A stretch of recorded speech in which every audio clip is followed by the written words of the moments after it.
Hello students, welcome back to AKT Biology. Today's topic is life cycle of Plasmodium. Before starting the life cycle of Plasmodium, I just want to tell you about disease. Disease causing जो microbes होते हैं हम उनको बोलते हैं pathogens. ये pathogen अलग अलग कैटेगरी को बिलोंग करते हैं। They can be bacteria, fungi, virus, helminths, protozoa etcetera. Okay, तो दो तरह के डिज़ीज़ होंगे, infectious disease and non infectious disease. Infectious disease they easily transmit from one person to another person, like from physical touch, from sharing utensils, etc. And non-infectious disease, they do not easily separate from one person to another person or by physical touch etc. like cancer. ठीक है। उसके अलावा जो आज हम topic करने चाह रहे हैं that is your life cycle of Plasmodium, very important topic from human health and disease, your NCERT book. And इसमें से आपके वन वर्ड क्वेश्चंस भी आ जाते हैं, एसेर्स एंड रीजंस भी आ जाते हैं, और पूरा एज अ होल ये सब्जेक्टिव क्वेश्चन भी आ जाता है। नीट में भी कोई ना कोई पॉइंट इसमें से पूछा जा सकता है। तो let us understand the life cycle of plasmodium in detail. Okay, Plasmodium जो डिज़ीज़ कॉज करता है दैट इज़ मलेरिया, जो एक इन्फेक्शियस डिज़ीज़ है। इसका कॉजिंग ऑर्गेनिज्म एक प्रोटोजोआ है। प्रोटोजोआ जो एक कौन सा, हम किसकी बात कर रहे हैं आज, प्लाज्मोडियम की। प्लाज्मोडियम एक प्रोटोजोआ है, ये इससे कॉज होता है।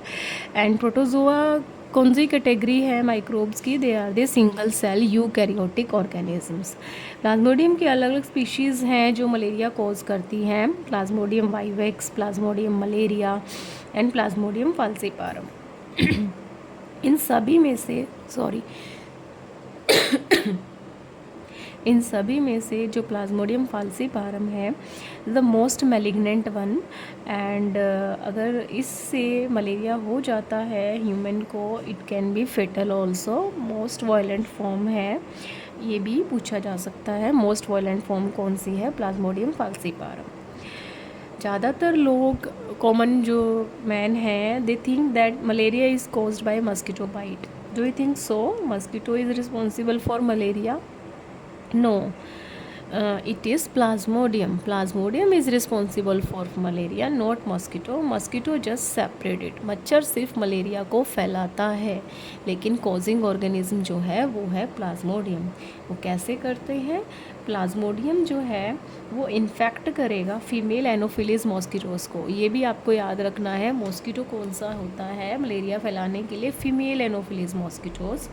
ठीक है, मान लो मच्छर जो है ये फीमेल एनोफिलीज मॉस्किटो किसी गंदगी जगह पे या फिर स्टैंडिंग वाटर में कहीं पर भी है, वहाँ पे प्लाज्मोडियम के स्पोर्स प्रेजेंट हैं, तो वो प्लाज्मोडियम फीमेल एनोफिलीज मॉस्किटोज़ के बॉडी में एंटर कर जाता है। ये फिर इन्फेक्टेड फीमेल जब किसी ह्यूमन को बाइट करती है ये मॉस्किटो, तो फिर ह्यूमन को भी वो जो है प्लाज्मोडियम से मलेरिया हो जाता है। तो plasmodium has two host, female anopheles mosquitoes and human. Now will understand the complete life cycle of plasmodium in detail, step by step.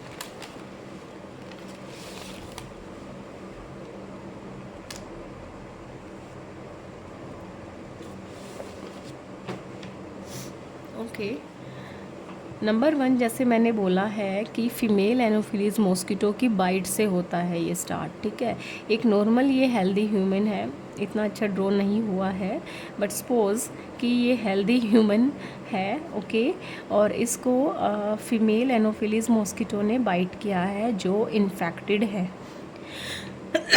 Sorry, female anopheles mosquito जो है वो इन्फेक्टेड है प्लाज्मोडियम से, उसने आके हेल्दी ह्यूमन को bite किया। In order to enjoy her meal, mosquito secrete her saliva into human bloodstream and prevent coagulation. Sorry. Okay. Female, मैं दोबारा से बता देती हूँ, बीच में थोड़ा डिस्टर्बेंस हो गया था। फीमेल एनोफिलीज मॉस्किटो जो है वो इन्फेक्टेड है प्लाज्मोडियम से, और फिर ये फीमेल एनोफिलीज मॉस्किटो जो है, मच्छर क्या करते हैं, ब्लड सक करते हैं। तो in order to enjoy her meal, mosquito secrete her saliva into human blood stream and prevent coagulation. ये इसका ब्लड जो है सक करने के उसमें अपना स्लाइवा जो है ह्यूमन ब्लड में सिक्रीट कर देती है। ब्लड में इसका स्लाइवा चला जाता है, इसका सिक्रीशन चला जाता है, और वहाँ पे क्लोटिंग वगैरह भी रुक जाती है। ठीक है। जैसे ही इसका स्लाइवा जो है मच्छर का स्लाइवा ह्यूमन ब्लड में जाएगा, तो क्या है, क्योंकि ये मच्छर इन्फेक्टेड है, राइट, इसमें क्या है, प्लाज्मोडियम है इसकी बॉडी में, प्लाज्मोडियम ने इसको इन्फेक्ट कर रखा है। Plasmodium get a chance to enter the human body in the form of sporozoites. और प्लाज्मोडियम जो है मच्छर से ह्यूमन ब्लड में चला जाएगा, और किस फॉर्म में जाएगा, that form is known as sporozoites, जिनको मैंने ये ग्रीन कलर से आपको शो किया है। स्पोरोजोइड्स एक स्टेज होती है लाइफ साइकिल ऑफ प्लाज्मोडियम की, और that is capable of disease, capable of cause disease in human body. ठीक है, जैसे बटरफ्लाई है उसका कैटरपिलर एक स्टेज होता है, उसी तरह इसके लाइफ साइकिल की स्टेज होती है स्पोरोजोइड। जैसे ही इन्फेक्टेड मच्छर जो है ह्यूमन को बाइट करेगा, वो प्लाज्मोडियम की जो स्पोरोजोइड फॉर्म है उसके ब्लड में एंटर कर जाएगी। ठीक है, फिर ब्लड से ये जो स्पोरोजोइड्स हैं डायरेक्टली सबसे पहले लीवर को टारगेट करेंगे ह्यूमन के। लीवर में जाके, लीवर में this sporozoite stay for a longer time, काफ़ी टाइम तक ये लीवर में ही रहते हैं, एंड दे रिप्रोड्यूस एसेक्सुअली। ये लीवर में एसेक्सुअल रिप्रोडक्शन करके स्पोरोजोइड्स क्वांटिटी में बहुत ज़्यादा हो जाते हैं, नंबर जो है इनका वो इंक्रीज़ हो जाता है। जब फाइनली बहुत ज़्यादा नंबर हो जाता है, ये लीवर सेल्स को ब्रस्ट करके बाहर निकल जाते हैं वापस ब्लड में, कुछ इस तरह से।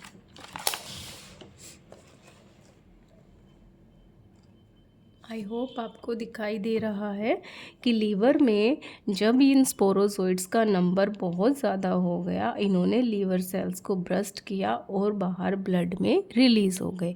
अब ये ब्लड में जिस फॉर्म में रिलीज़ होते हैं उस फॉर्म को बोलते हैं मीरोजोइड्स। ठीक है, अगेन स्पोरोजोइड्स की नेक्स्ट जो स्टेज है वो मीरोजोइड है, जिसको मैंने ग्रीन कलर से शो किया है। अब ये ब्लड में आ गए हैं मीरोजोइड्स। ठीक है, ब्लड में क्या है, आरबीसीज प्रेजेंट हैं, तो ये आरबीसीज को टारगेट करेंगे। ठीक है, मीरोजोइड्स आरबीसीज को टारगेट करेंगे। जब ये आरबीसीज को टारगेट करते हैं तो मीरोजोइड अपनी नेक्स्ट स्टेज में कन्वर्ट हो जाते हैं, that is known as trophozoite. कुछ नहीं है, बस एक ये आप देख रहे हो रिंग लाइक स्ट्रक्चर जो है मीरोजोइड्स के चारों ओर डेवलप हो जाती है, वो उसकी ट्रोफोजोइड फॉर्म है। अब आरबीसीज में बहुत सारे ट्रोफोजोइड्स हो गए हैं। अब ये ट्रोफोजोइड दो तरह का रिप्रोडक्शन करेंगे, one is asexual reproduction, the other is sexual reproduction.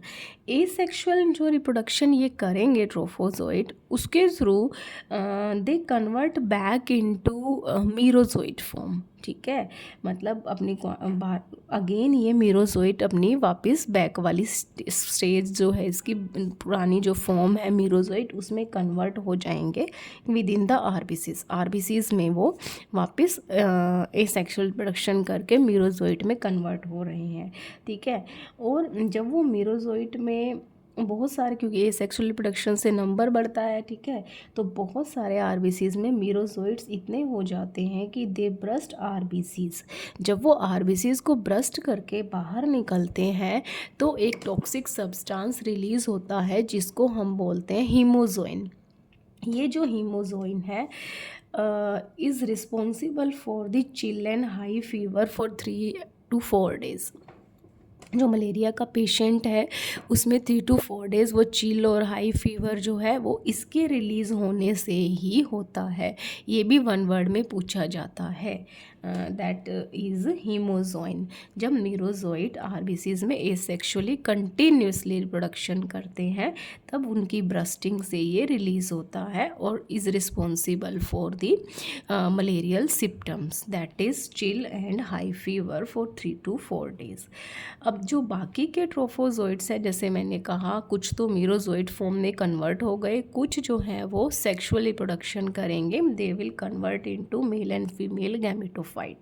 ठीक है, अब ये male and female gametophyte trophozoite से बन गए हैं और आरबीसीज में है, मतलब ह्यूमन ब्लड में वो प्रेजेंट है। ठीक है, जब अब ये पेशेंट जो है मलेरिया का, उसकी बॉडी में ये गैमेटोफाइट प्रेजेंट है। जब एक नॉर्मल मच्छर जो इन्फेक्टेड नहीं है, नॉर्मल, उसको कोई इन्फेक्शन नहीं है, उसकी बॉडी में प्लाज्मोडियम नहीं है, नॉर्मल मच्छर जो मैंने रेड कलर से शो किया है, वो आके उस पेशेंट को, उस मलेरियल पेशेंट को जब अटैक करेगा, बाइट करेगा, जो गैमेटोफाइट उसकी बॉडी में बने हुए थे पेशेंट में, मेल एंड फीमेल, उस मॉस्किटो की बॉडी में एंटर कर जाएंगे। नॉर्मल जो मच्छर है, वो कौन सा मच्छर है, अगेन फीमेल एनोफिलीज मॉस्किटो, उसकी बॉडी में वो एंटर कर गए, वो गैमेटोसाइट्स। ठीक है, अब ये जो गैमेटोसाइट मॉस्किटो की बॉडी में एंटर कर गए हैं, ये मॉस्किटो के गट में जाके, इंटेस्टाइन में जाके, ये भी पूछा जाता है कहाँ पे फ्यूज़न होता है इनका, उन दोनों फीमेल और मेल जो गैमेटोसाइट्स हैं उनका फ्यूज़न हो जाएगा गैमीट्स का, and it will result into the formation of zygote. ये सब कहाँ हो रहा है, मच्छर के गट में, जब नॉर्मल मच्छर ने काटा था। ठीक है, पेशेंट को, तो ज़ाइगोट कन्वर्ट होता है फिर एक स्ट्रक्चर में, दैट इज़ oocyst। ठीक है, ये आपको करना है तो आप कर सकते हैं, लेकिन मतलब आपको ये पता होना चाहिए कि जो गैमीट्स जो हैं, जो पेशेंट से मॉस्किटो में आए, वो मॉस्किटो के गट में जाके उनका फ्यूज़न हो गया, मतलब सेक्सुअल रिप्रोडक्शन हो गया, फ्यूज़न हो गया। ठीक है, एंड ज़ाइगोट कन्वर्ट हो जाता है oocyst में, और फिर ये मच्छर की सलाइवरी ग्लैंड में जाके स्टोर हो जाता है, उसी मॉस्किटो के जिसके गट में इनका फ्यूज़न हुआ है। ठीक है, और वहाँ पे ये oocyst जो है, ज़ाइगोट से oocyst बना था, ये अब अपनी नेक्स्ट स्टेज कन्वर्ट करेगा। ठीक है, आगे डेवलपमेंट तो होगी ही, oocyst जो है वो स्पोरोजोइड्स बना देगा मच्छर की सलाइवरी ग्लैंड में। ठीक है, अब वो जो मच्छर है वो भी इन्फेक्टेड हो चुका है, मतलब उसकी सलाइवरी ग्लैंड में स्पोरोजोइड्स प्रेजेंट है। अब ये स्पोरोजोइड्स जो है, they are ready to infect new healthy person. अब जब ये मच्छर, अब इसकी सलाइवरी ग्लैंड में स्पोरोजोइड स्टोर हो गए हैं, ये किसी और हेल्दी पर्सन को काटेगा, देन अगेन जो है sporozoite transmit and repeat the infection. Okay, तो मैं ये आपको एक बार एक साइकिल में ही पूरा बता देती हूँ।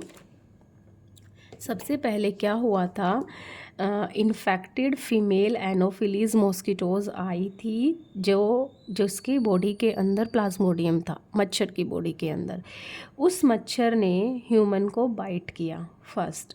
जैसे ही बाइट किया, उसकी सलाइवा, उसने मतलब वो ब्लड तो सक करेगी, उसका सिक्रीशन, उसकी सलाइवा जो है वो रिलीज़ हो गई ह्यूमन ब्लड में। उसके सलाइवा में थे स्पोरोजोइड्स। किसके स्पोरोजोइड्स, प्लाज्मोडियम के। ये वो स्टेज है प्लाज्मोडियम की जो डिजीज़ कोज करने में कैपेबल है। ठीक है, फिर ये स्पोरोजोइड्स ह्यूमन की बॉडी में ब्लड के थ्रू लीवर में एंटर कर गए। लीवर में ये स्पोरोजोइड्स कन्वर्ट हो गए लीवर से। ठीक है, ये कन्वर्ट हो जाते हैं लीवर में, जब ये बहुत ज़्यादा एसेक्सुअल रिप्रोडक्शन करके इनकी क्वांटिटी बढ़ जाती है। ठीक है, और फिर ये लीवर सेल्स को ब्रस्ट करके बाहर ब्लड में आ गए। ब्लड में आरबीसीज को ये अटैक करेंगे, ठीक है। जो है ये मीरोजोइट्स जो हैं आरबीसीज को अटैक कर रहे हैं, एंड कुछ जो है मीरोजोइट वो कन्वर्ट हो गए हैं ट्रोफोजोइट्स में। आरबीसीज में ही हो रहा है ये सब। ट्रोफोजोइट मतलब मीरोजोइट के चारों ओर रिंग लाइक स्ट्रक्चर जो है वो डेवलप हो गई। अब ये ट्रोफोजोइट्स जो हैं दो तरह का रिप्रोडक्शन करेंगे, asexual and sexual. Asexual reproduction में ट्रोफोजोइट्स जो है वो मीरोजोइट में वापस कन्वर्ट हो जाते हैं, और आरबीसीज में एसेक्सुअल रिप्रोडक्शन करके कंटिन्यूसली इनका नंबर बढ़ता रहता है। इतना नंबर बढ़ जाता है कि ये आरबीसीज को ब्रस्ट करके बाहर निकल जाते हैं। तब एक टॉक्सिक सब्सटेंस रिलीज होता है जिसको बोलते हैं hemozoin, that is responsible for the various symptoms of the malaria, that is chill and high fever for 3 to 4 days। बाकी के ट्रोफोजोइड जो है वो सेक्सुअल रिप्रोडक्शन करके अपने मेल एंड फीमेल गैमेटोसाइट्स बनाएंगे। अब इस इन्फेक्टेड ह्यूमन में ये उसके गैमेट्स प्रेजेंट है। जब एक अगेन दोबारा मच्छर आके उसको बाइट करता है, कौन सा मच्छर? Female anopheles and non infected, वो इन्फेक्टेड नहीं है। फिर क्या होगा उसकी, वो फिर अगेन ब्लड सक करेगा, बट ह्यूमन के ब्लड में क्या है? मेल फीमेल गैमेटोफाइट है प्लाज्मोडियम के। वो गैमेटोफाइट्स उस मच्छर की बॉडी में एंटर कर जाएंगे, और मच्छर की बॉडी में ये जो गैमेटोसाइट्स हैं उसके गट में जाके इंटेस्टाइन में जाके फ्यूज़न होगा उनका, और फर्टिलाइजेशन हो जाएगी। फर्टिलाइजेशन होने से मच्छर, ये सब कहाँ हो रहा है? मच्छर की बॉडी के अंदर। फर्टिलाइजेशन से जाइगोट बनेगा, जाइगोट से एक और स्ट्रक्चर डेवलप होगी, oocyst। ये oocyst फिर इस मच्छर की सलाइवरी ग्लैंड में जाके कन्वर्ट हो जाएंगे स्पोरोजोइड्स में, और ये वहाँ पे अब स्टोर हो गए हैं। फिर अगेन ये मच्छर जब किसी को बाइट करेगा, ready for the infection again, and this cycle repeat. तो मतलब मच्छर को जो है मच्छर जो है इसको सिर्फ सेपरेट कर रहा है, प्लाज्मोडियम डिजीज़ कॉजिंग है। और प्लाज्मोडियम को दो होस्ट की ज़रूरत है, one is human, other is female anopheles mosquitoes, क्योंकि वहाँ पे सेक्सुअल रिप्रोडक्शन हो रहा है दोनों गैमीट का। तो this is about the life cycle of Plasmodium. I hope आपको समझ में आया होगा। फिर भी अगर आपको कोई क्वायरी है, कोई प्रॉब्लम है, आप मुझे कमेंट में लिख सकते हैं। एक्चुअली मुझे ऑनलाइन लेक्चर्स बनाने के लिए टाइम बहुत कम मिल रहा है आजकल, थोड़ा ऑफलाइन लोड ज़्यादा है, और I hope you will understand. And उसके अलावा आप मुझे कोई भी टॉपिक अगर मुझे आपको समझना है बायोलॉजी से रिलेटेड, आप मुझे कमेंट में डाल दीजिए, मैं उस पर लेक्चर अपलोड कर दूँगी जब भी पॉसिबल होगा। उसके अलावा एक मैंने हिबिस्कस का डाइसेक्शन का डाला था शॉर्ट्स में कि उसका वीडियो मैं अपलोड करूँगी। उसके बाद मुझे एक्चुअली फ्लावर नहीं मिला, और कुछ रीज़न की वजह से मैं वीडियो भी नहीं बना सकी। थोड़ा बिज़ी शेड्यूल चल रहा है, ठीक है। जैसे ही मुझे टाइम मिलेगा मैं वो भी डेफिनेटली प्रैक्टिकल आपका अपलोड कर दूँगी, dissection of hibiscus. Okay, that's all about the stages in the life cycle of Plasmodium. Thank you so much.